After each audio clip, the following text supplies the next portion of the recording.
Welcome back to my channel. It's Plain Decoded. I'm going to do the Chargers at the Jaguars. First, if you like what I do, please subscribe and like my channel, and consider supporting me on Patreon. It's patreon.com/plaindecoded, and it also gets you into my Discord. Okay, for the favorite, they get the first house in the 10th house, and the first house Leo and it ruled by the Sun, and the 10th house Taurus and it ruled by Venus.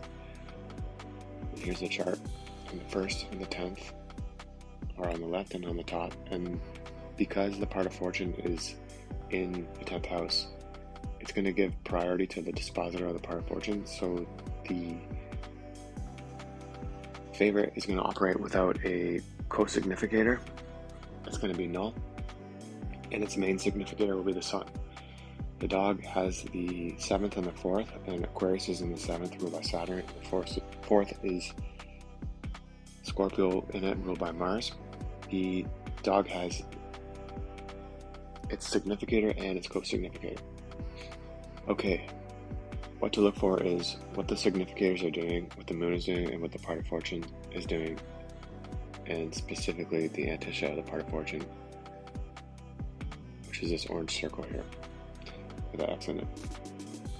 And that antithesis is just a reflection across the solstice line between Cancer and Gemini, and Sagittarius and Capricorn. So the 11th and the 10th and the 4th and the 5th, that line, if you draw a line right down the middle, that's the antithesis line, so a reflection over that.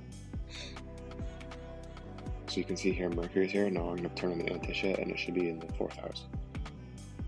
See, it's in the 4th house, so it's reflecting across that line. Okay, the main significators aren't doing anything that I can see, except for the 7th main significator is close to its own cusp, and it's applying at 3 degrees around, and that's the maximum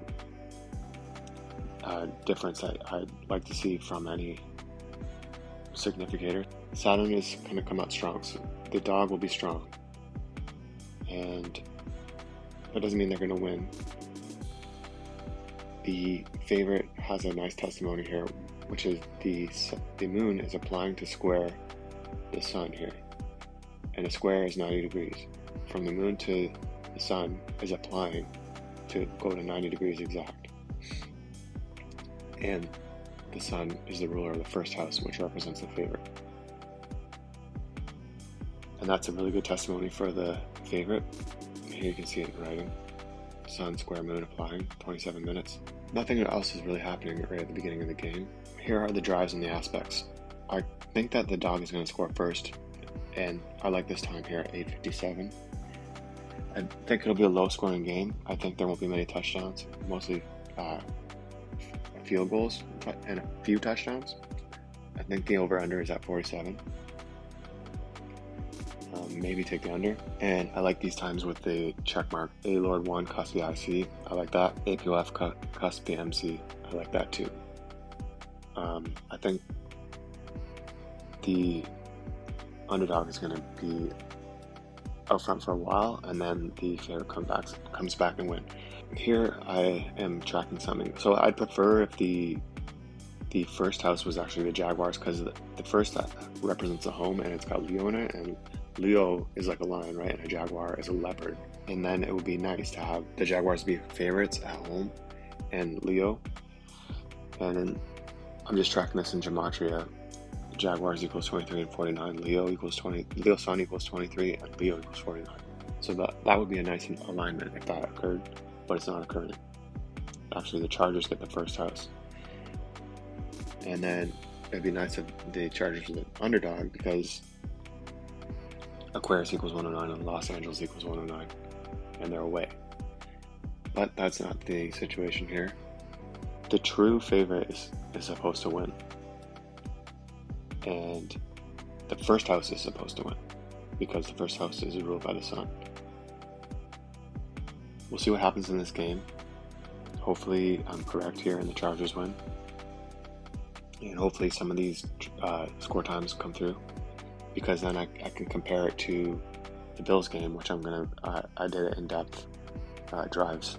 I went degree for degree to look at all the drives, and hopefully I get a good sense of what's hitting, and then I can call some score plays in the other one. So thanks for watching, thanks for supporting. let's go Chargers. And hopefully the underdog scores first. If the Chargers score first, I think that the dog still scores at these times here. This is really strong. Something I'm trying to track to figure out is why astrology comes and goes. And my theory is it has to do with the moon and its phases and where it's at. On January 13th, the moon entered Libra. So that was yesterday. We have it in a new sign. Its phase is last quarter. It also entered a new phase. The day before that, it was waning gibbous on the 12th, and then now it's in last quarter. I'm going to be tracking that to figure out why astrology comes and goes, and I think it's that, so hopefully that is the reason. And just as much as I'm putting up these videos, I'm learning at the same time. I'm still a newer sports astrologer. I'll just be getting better and better, I hope. Alright, have a great day. We'll talk to you later.